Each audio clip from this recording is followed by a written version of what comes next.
있는 그대로 라마나 마하리시. 깨달은 사람은 모든 사람과 모든 일을 절대적으로 평등하게 대한다는 말인가?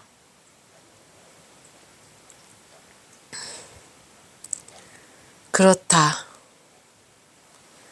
요가 수트라의 일부분을 인용하겠다.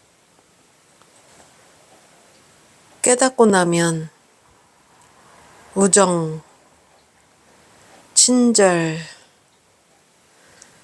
배려와 같은 태도가 천성이 된다. 선한 사람에게 애정을 베풀고 불쌍한 사람에게 친절하다. 선행할 때 기쁨을 느끼고 악한 사람을 용서한다.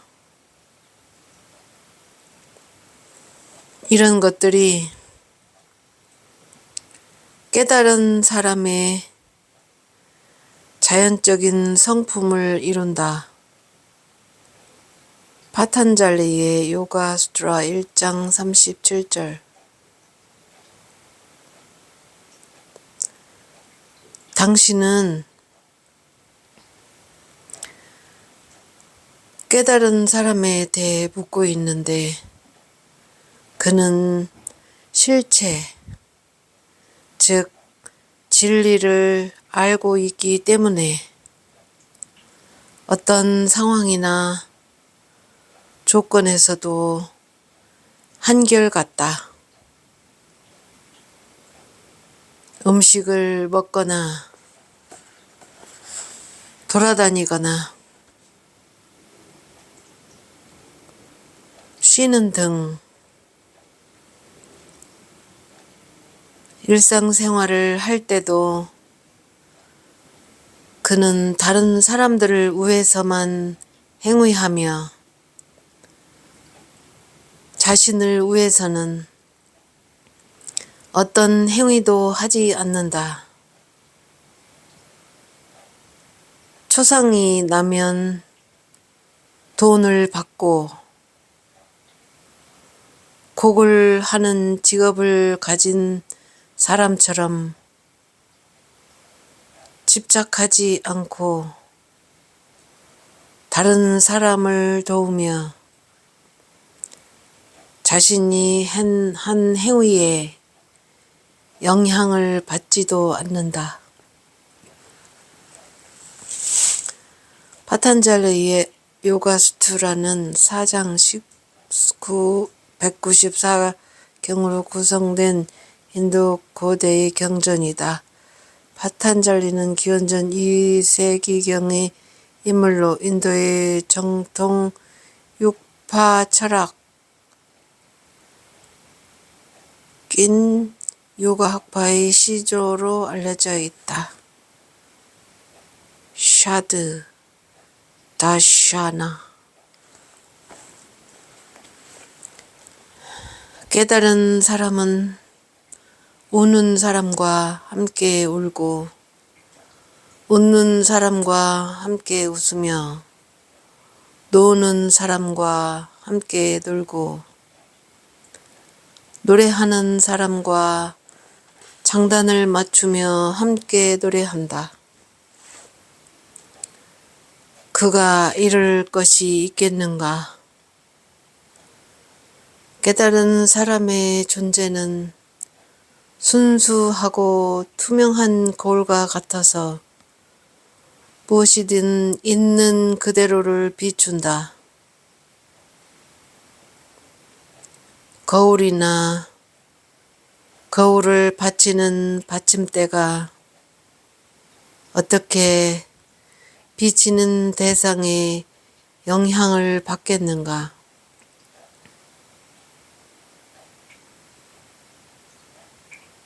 거울은 오로지 대상을 비추고 있을 뿐이다. 반대로 세상이라는 무대에 서 있는 배우들, 즉 깨닫지 못해 행위를 하는 자들은 세상에 도움을 주기 위해 어떤 노래를 부르고 어떤 행위를 해야 할지, 그리고 어떤 행위가 경전의 가르침에 부합되는지, 어떤 행위가 세상에 쓸모 있는지를 혼자 힘으로 결정해야 한다.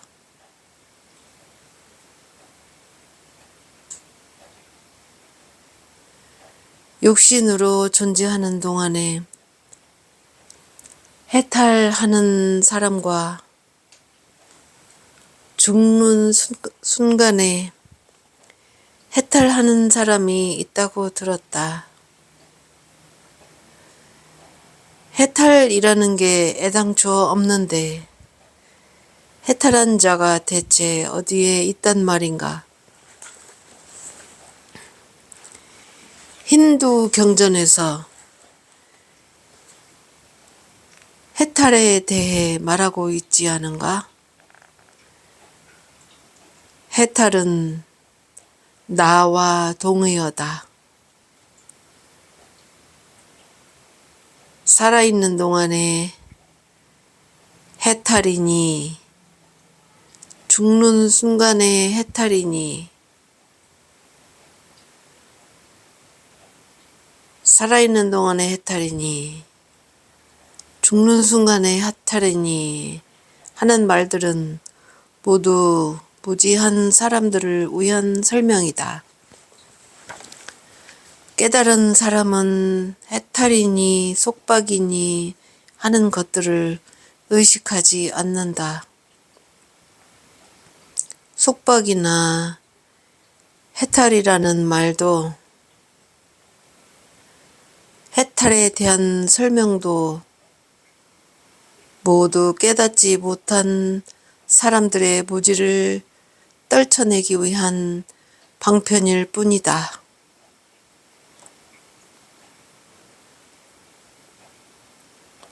오로지 해탈, 즉 나만이 존재하며 그 외에는 존재하지 않는다. 깨달은 사람의 견지에서는 모두 맞는 말이겠지만 우리처럼 평범한 사람에게는 그렇지 않다. 다른 사람과 나를 분별하는 것이 깨달음을 방해하는 장애물이다.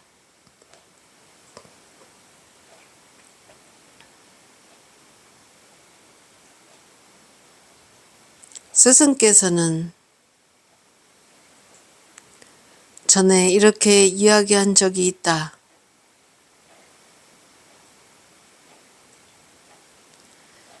해탈한 사람은 자기가 원하는 것을 무엇이든 자유롭게 행할 수 있다.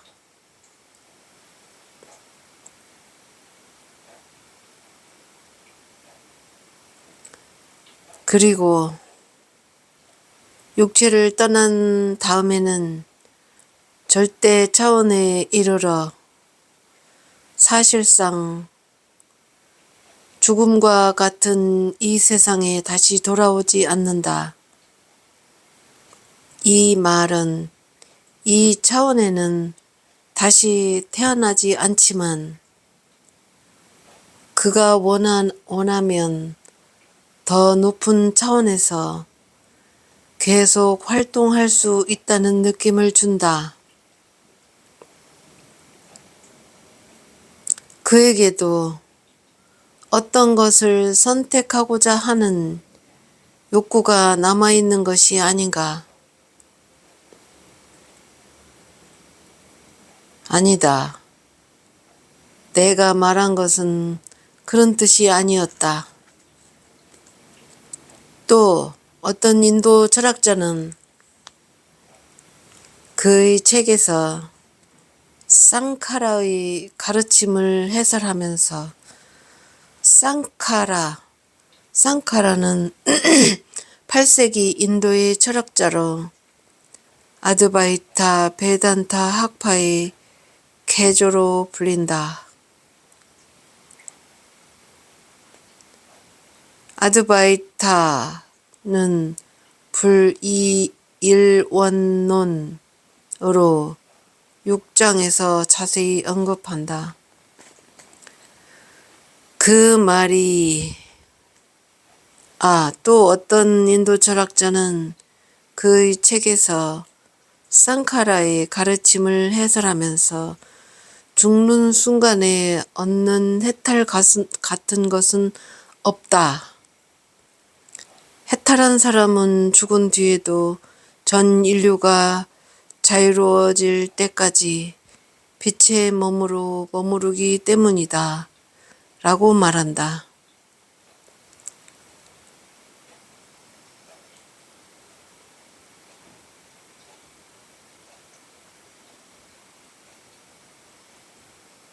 해탈한 사람은 죽은 뒤에도 전 인류가 자유로워질 때까지 빛의 몸으로 머무르기 때문이다. 라고 말한다. 그 말이 쌍카라의 견해일 리가 없다. 비베카 추담마니 566절에 따르면 쌍카라는 해탈한 사람은 그 육체가 소진된 후에 물에 부은 물, 기름에 부은 기름처럼 된다고 말하고 있다. 그것은 속박의 상태도 아니고 해탈의 상태도 아니다. 다른 형태의 몸을 갖는다는 것은 그것이 아무리 미묘한 몸이라 해도 실체 위에 막을 가른다는 뜻이며 그것은 속박이다.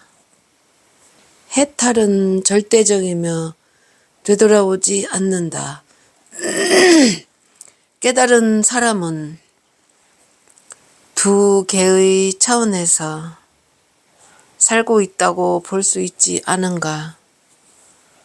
그도 우리처럼 이 현상계에서 활동하며 우리가 보는 것처럼 온갖 대상을 본다.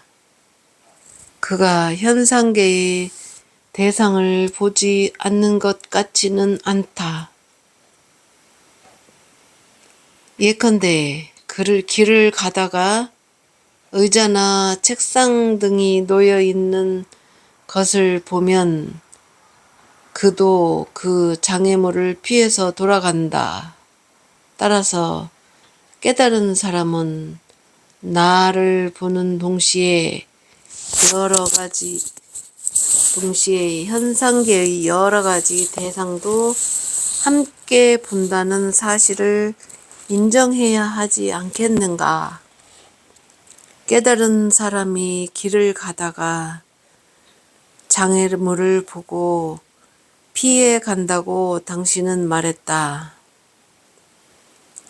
그런데 그 장애물이라는 게 누구의 눈으로 본 것인가? 깨달은 사람의 눈으로 본 것인가? 아니면 당신의 눈으로 본 것인가? 깨달은 사람은 오직 나만을 보며 그의 눈에는 모든 것이 내 안에 존재한다. 깨달은 사람의 본연적 상태를 좀 더 분명하게 설명하는 책이나 경전은 없을까? 있다. 예컨대 당신은 거울과 거울에 비친 상을 동시에 본다. 당신은 거울이 실체이며 거울에 비친 상은 비친 것일 뿐이라는 사실을 잘 안다. 그렇다고 거울만 보고 거기에 비친 상은 보지 말아야 할 필요가 있는가? 깨달은 사람인지 판단할 수 있는 근본적인 기준은 무엇인가? 미친 것처럼 행동하는 사람도 있다고 하기 때문이다. 깨달은 사람의 마음은 깨달은 사람만이 알 수 있다. 깨달은 사람을 이해하기 위해서는 자신이 먼저 깨달은 사람이 되어야만 한다. 깨달은 사람의 주변에 감도는 평화로운 기운이 구도자의 마음도 평화롭게 하는 걸 통해서나마 그의 위대함을 느낄 수 있을 뿐이다. 말이나 행동 또는 겉모습은 깨달은 사람을 나타내는 기준이 아니다. 왜냐하면 깨달은 사람의 말이나 행동이나 겉모습은 보통 사람들의 이해 범위를 넘어서 있기 때문이다. 여러 경전에서는 깨달은 사람을 어린 아이와 같다고 하는데 그 이유가 무엇인가? 어떤 점에서 보면 어린아이와 깨달은 사람은 흡사한 점이 있다. 어린아이는 어떤 상황이 벌어지는 동안에만 그 상황에 관심을 갖고 몰두하지만 상황이 지나가 버리면 더 이상 마음을 쓰지 않는다. 그래서 아이는 그 상황에 대해 깊은 인상을 마음에 남기지 않고 정신적인 영향을 받지도 않는다. 깨달은 사람도 그와 같다. 당신은 성스러운 존재다. 바가반. 그러니 내가 언제 깨닫게 될지 내다볼 것이다. 내가 언제 깨달음을 얻을 수 있을지 말해 달라. 만약 내가 성스러운 존재라면 나에게는 오로지 나밖에 없으며 내 입장에서는 깨달은 사람도 깨닫지 못한 사람도 없다. 반대로 깨달은 사람이 아니라면 당신과 별반 다를 게 없고 당신보다 많이 알지도 못할 것이다. 따라서 내가 어떤 사람이든 당신의 질문에 답할 수 없다.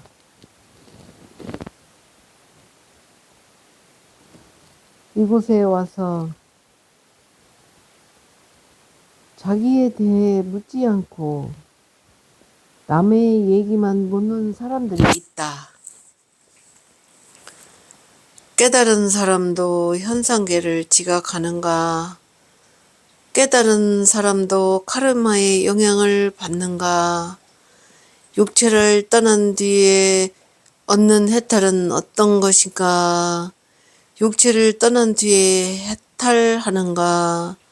아니면 육체를 지닌 채 존재하면서도 해탈할 수 있는가?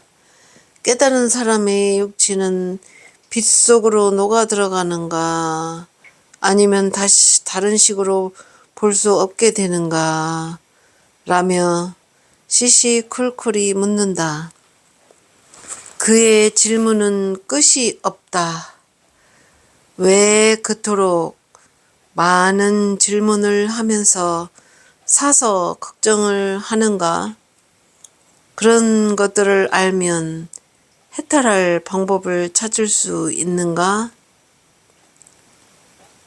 그래서 나는 이렇게 말한다.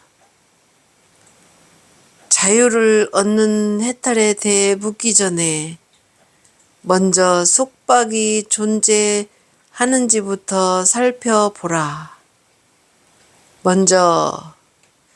무엇보다 먼저 나는 누구인지를 보라.